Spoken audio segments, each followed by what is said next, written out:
Welcome to Cartoonist Kayfabe. My name is Jim Rugg. I'm Ed Piskor. We are continuing our look at Barry Windsor Smith in celebration of the release of Monsters, his 30 years in the making graphic novel victory lap, out now from Fantagraphics. So we're just basically going through our boxes and pulling out some interesting Barry Windsor Smith comics to celebrate this master cartoonist.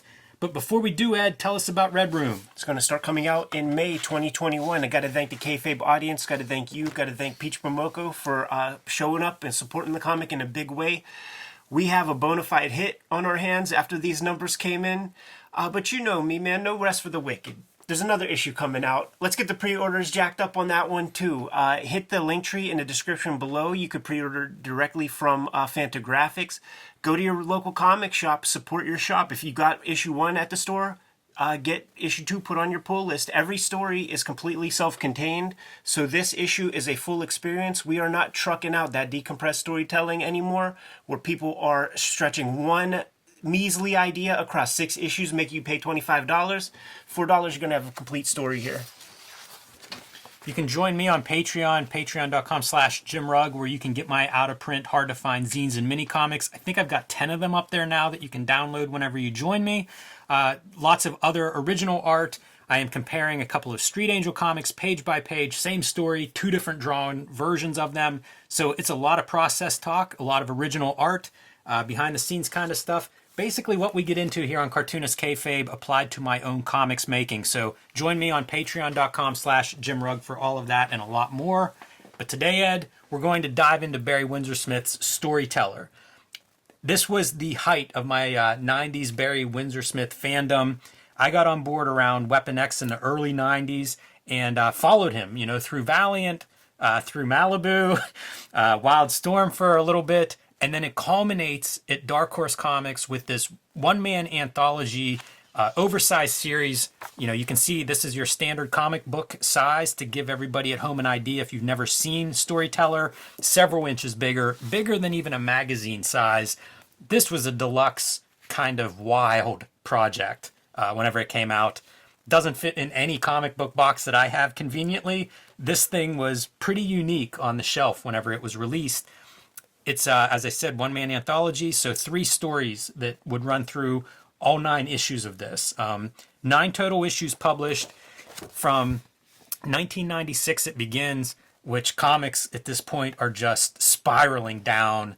This was a tough time period in comics history, and to release something like this, that was bold. You got to take these shots sometimes, man, because you might be right. And this could have become what comics became, all you have to do is you got to try different things, and you got to be right, and you change the paradigm. This didn't quite make that happen for the reasons you described. The Wednesday Warrior is a fickle mistress, and they want to be able to put their shit in their acid-free boxes. And furthermore, the shop owner can be adult and scratch their head and say, I don't know what to do with this comic. It's not, where do I put it? So you're pushing a boulder up the hill with this kind of thing. And I think they put together a slipcase where you're going to be able to put your 12 issues of your comics when they all come out. That, in effect, to me, is like subscription, which, in effect, to me, means don't do it. It's not going to last. That's the curse. Independent cartoonists out there, don't ever have a subscription for your thing, man, because I can't think of a case where it was ever fulfilled. And the audience, they don't ever seem to get their money back, man. This is that all said, I love this series. This really is beautiful Barry Windsor Smith art. In my opinion, he has a small team that's working with him, and we'll get into some of the credits, but this first story, this is Freebooters. It's almost a, I don't want to say a return to Conan, because your main character, you can see, is this fat, overweight, out-of-shape Conan version, kind of a midlife crisis Conan. It's that universe. But it is that fantasy time period kind of styling, and, I mean, people loved Barry Windsor Smith because of Conan in a lot of cases, so in a weird way it's a return to that universe, but a very different sensibility. The way these characters are if Conan had gone a different direction in his older age. I think it's so cool that he did this and he had three things going. This was a kind of oasis when I was a kid, like reading Wizard magazine and all the stuff that was coming out. Nothing seemed interesting except for this at a certain period of time. How about turn the page from your return to Conan and fantasy, and now we are looking at Paradox Man, and wow, I love a good motorcycle comic to begin with, and these wheels are so cool. They only activate when the bike's on. This is a time bike, and Paradox Man is a time traveler, and I love the visual gimmick of these wheels where, like, they're just lines, and you can see, like they're translucent. You can see those lines going back around as the bike activates and travels through time. But I was talking about the team, right? So story art concepts are all Barry Windsor Smith. And then I think he had a small studio, the Windsor Smith studio, credited here on the back cover of these issues. That's probably those dudes. And you can see, kind of the team that's working with him. As the book goes on, he gets a little bit more clear with the coloring, where it's like he's directing the color, is my impression of the way these things break down. And in one case, he's doing all the color himself. Look at how sometimes this white goes behind the streaks, and sometimes it goes in forward and creates this amazing kind of depth of a field or something. When it comes to the color of these books, they all do feel of a piece, and I think that if you have three stories, like I would like to see what a Jim Rugg anthology looks like with three stories, because I know there's going to be a black and white one, and there's going to be, a spot color one. Yeah. These all look the same. Like we had that very cool intro page, but now we're back to Freebooters as far as, I could tell. Yeah, that's fair. Yeah, for sure. It looks of a Barry Windsor Smith style. Right. So we get a little bit of time travel in this first installment back to prehistoric time with dinosaurs. But what is this? An alien spaceship and aliens interacting with our Paradox Man? On to the next. Have to buy issue 2 if you want to see where that goes. And then the third feature is Young Gods. And, dedicated to the everlasting memory of Jack Kirby. I think this blurb is on each chapter as you go through the subsequent issues. Not New Gods exactly, though. This is very much like maybe, say, the Thor era of Jack Kirby. That kind of thing. So you have some of these gods, and one of them, I think his name is Prince Hero, is getting ready to get married, and so they're going to kind of like have a little bit of a blowout before the marriage, and they're joined by Adastra as they start to go out adventuring and looking for a dragon. Look at that. That's how they bachelor party. Go dragon hunting. Look at that mohawk mullet she has, man. Strong. Luna Vachon. Yeah, there you go. These, this Cosmos, by the way, you can find examples of that in the Life Death X-Men. Yeah. These kind of spherical things to represent, Like celestial little bodies fireflies or and night skies and stuff. This piece he colors himself. I don't believe there's anyone else credited with that color on Young Gods, just Barry Windsor Smith. But you can kind of see the breakdown. He has his hands in virtually everything, with the exception of lettering. He's not credited as being a part of any of that stuff.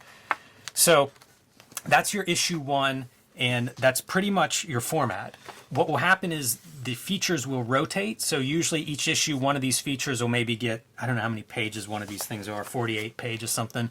One of them will get the bulk of it. It'll get a longer chapter. I think one of them has like 2 chapters where they're spread out within the same one.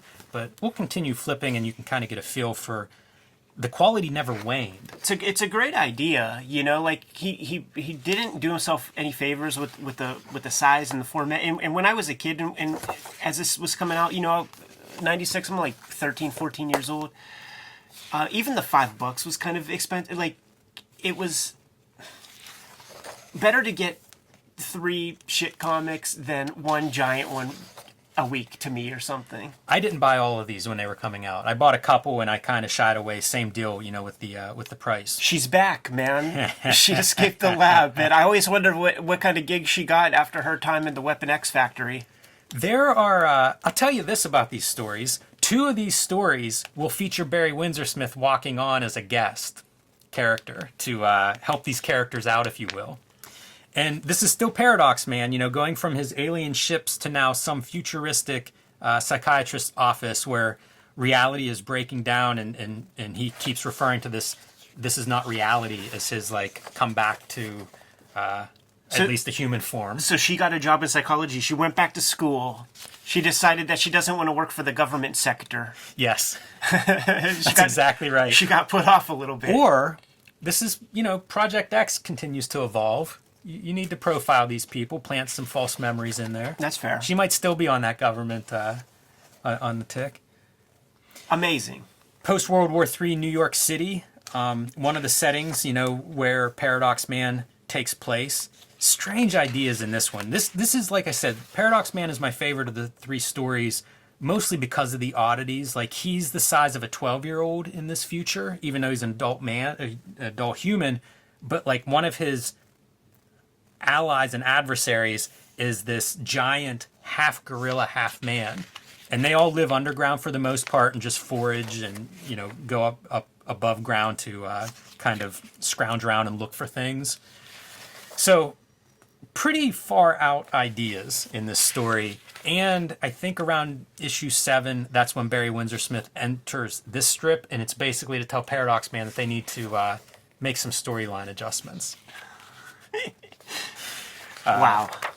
But back to our young gods, and clearly you can see the Kirby and the Thor influences here. I mean, that'll get you sued from the back view of this young god, guys. Go get your ass sued. Yeah, but it looks really fun. I never pictured a Dastro with red hair, actually. Yeah, that's why I was surprised that I didn't think of her as being someone you could swap out with Storm. I see. It's so funny. Yeah. It feels like a I don't know, a little bit of a big step. There are a lot of instances going through here that remind me of Eric Larson. This hair for me is hair that you could find in Savage Dragon. Absolutely. And the line quality is Larson-ish. Yeah, and I guess, some of it is probably they could trace back to Kirby, and Walt Simonson maybe. Walt Simonson sounds more accurate, but then, Barry Smith is before Walt Simonson, so... Even seeing him doing this kind of medieval fantasy far out stuff is really great, like the airships that would inhabit that area. Nice little design piece. Extremely developed worlds, all 3 of these storylines. That's one of the neat parts of this being a one-man anthology is just how much, thought planning has gone into these 3 stories. And like I said, 2 of them, Fantagraphics has collected and put out editions with lots of extra pages. There was supposedly a 10th issue of this produced that was never printed, and then I think there's like 50 more pages for the 2 stories that Fantagraphics collected. Before we get out of here, make sure you save time for it. We should look at that last letter. I do want to show a couple of those pieces. How about that for your life death? You can see how this fits into his body of work very clearly. Man, some of the color, like that green to me, reminds me so much of Jamie Hewlett. I was just thinking that, and even the composition and all the whimsy feels. Maybe that's British sensibility. Yeah, could be. So, I think that's a pretty good sample of what you're getting in most of these. I do want to point out this is the iconic image. It is. I mean, it's issue 1. I'm sure that was the one that was most promoted everywhere.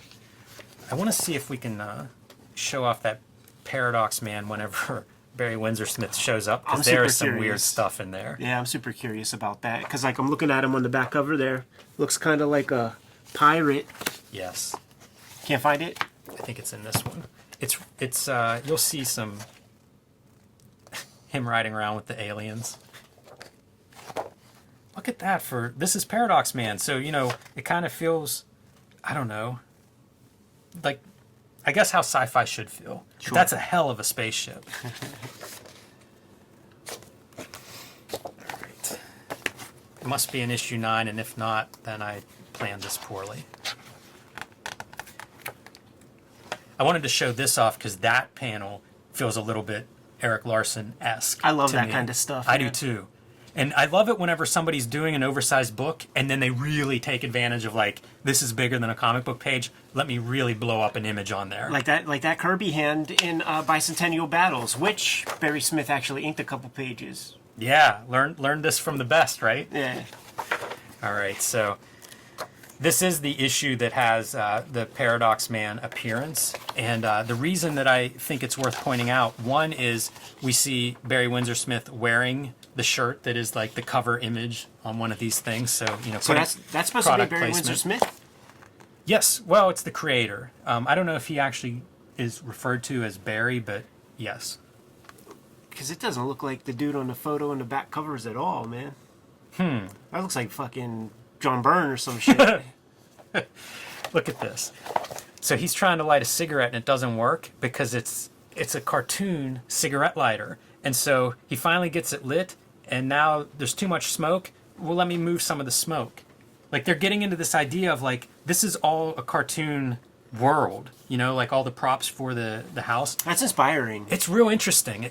Like I said, he said this was planned to go to 14 issues and we never get there. I wish we would have, because definitely some strange ideas at play here. I mean, even the drawing style changes to show the cartoon elements of the world that he's in.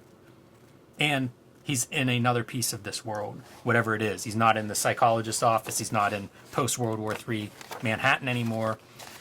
And then the letter from the author that you're referring to, Ed, I read this last night, and I was thinking, like, okay, this is where he's going to sign off on the book. Right. You know, it's the last issue of the book. That's not at all what's going on here. He's doubling down. He's explaining how, one, Dark Horse is losing cartloads of money for this title. Made me think of the $5 price tag, which seemed like a lot to young me with no job. But in hindsight and looking at the book, like, make it $6, Dark Horse. Make it $6.95 or something. I feel like the diehard readers would still support it, and you might not be losing money every issue. Like, I don't know how long you can publish if you're losing money. It's weird because he kind of talks about how maybe that'll change, in the next issue or two. I doubt that. Why would nothing's changing? Like, how are sales going to change if no part of this package is changing? But he goes down through, talks about critics, saying the price is already too high, saying that the book size is a problem. But nevertheless, he's committed through 12 issues, and some of them, planned out even further, like Paradox Man planned to run to at least issue 14. Talks about the slipcase, which is designed to hold 12 issues. Go out and pick that up. And who knows what shall happen next. Perhaps sales will have picked up a bit before you get to read this tract. But that's it. This is the last piece of Storyteller. Like, when did they tell him? When did they inform him? Like after he turns this in and they read it and go, "Oh, by the way, that editorial you wrote, we need to have a talk." Yeah, and that's why Fantagraphics is publishing Monsters, and it's not called Big Red, coming from Dark Horse. I bet you. It's a really interesting piece. There are a lot of these letter columns in like mid-90s to late 90s comics. Sam Keith is really transparent in the back of the Max about that same time period, just kind of talking about the realities of that comics market at the time. I eat that stuff up, from just being interested in comics history and interested in how these cartoonists work through there, or maybe their books don't make it through, but just seeing their perspective of what was happening, going from the early 90s whenever books are selling millions of copies to late 90s where Barry Windsor Smith and Sam Keith can't get their books off the ground. Pretty fascinating stuff. It is, man. And it's a transitional period of time where in the earlier days the job guys could have some security, like they had a skill set and there was a volume of comics that were out there. They're probably going to be able to have some work. If in a worst case scenario you'll get kicked out of Marvel and you have to go draw the Shield superhero guy from Archie Comics or some shit like that, man. But you and I, we've grown up in a universe, man, where there was never a possibility of you or I having a job for 30 years. So we just have to move and shake and do our own thing. You create a YouTube channel and put the blast out. Do whatever you can to make your stuff work. These guys were of a generation where it's just like you just make your comic and then, you make your comic. But then when the market starts to crash it and you start to see what your real numbers are, you got to pivot. You got to make some things happen. This is amazing. Yeah, most of these back covers are... yeah, see, that's Barry Smith, man. Yeah, they're not that exceptional. Look at that well-groomed eyelashes and eyebrows. The pictures of him are kind of funny. But this one back cover deviates in its original art, and you see like there's a note to Diana Schutz, the editor, concept for cover 9, but this is doesn't quite fit what he was going for. But he thought it'd be cool to run it like this. and I agree with them. Pretty neat. Yeah, super cool. Get to see the sketching and stuff on it. Yeah, it almost looks like kayfabe sketching, man, because it's like it's so bold and perfect. Like it looks like it's done in Photoshop. It doesn't look like pencil. Yeah, I agree with you. Because when you do see the pencil, even that part doesn't look right. You know, it's very silver. Yeah, he put the Barry Windsor Smith studio to the test. Make this look like it's drawn. I love seeing the partial inks, though. It's really cool to see, like, you know, a half-inked drawing and seeing what he's inking and how he's doing it. Yeah. Looks really great. So, cool series. Sad that, you know, it's an unfinished piece, but that happens. It does. And better to have 9 of these than none. That's goddamn right, man. What do you say, Jimmy? You good to go? I am. Kayfabers, like, follow, subscribe to the YouTube channel. Hit the bell. We'll notify you when new vids are available. What's out there? Join me on Patreon at patreon.com/JimRugg, where you can download some of my hard-to-find out-of-print zines and minis. You can see lots of my original art and process posts, and lots more at patreon.com/JimRugg. Red Room issue 1 is hitting its stands May 2021. It's going to be a monthly comic. Every issue is self-contained, so if you see one, get one, regardless of the number, man. You're going to get a complete story. If you want to pre-order them ahead of time, hit the link tree in the description below next to my name. You'll be able to get to the Fantagraphics website to do so. You can subscribe to the Cartoonist Kayfabe e-newsletter at the links below this video to keep up with everything we have coming out in 2021. Going to be a big Cartoonist Kayfabe year.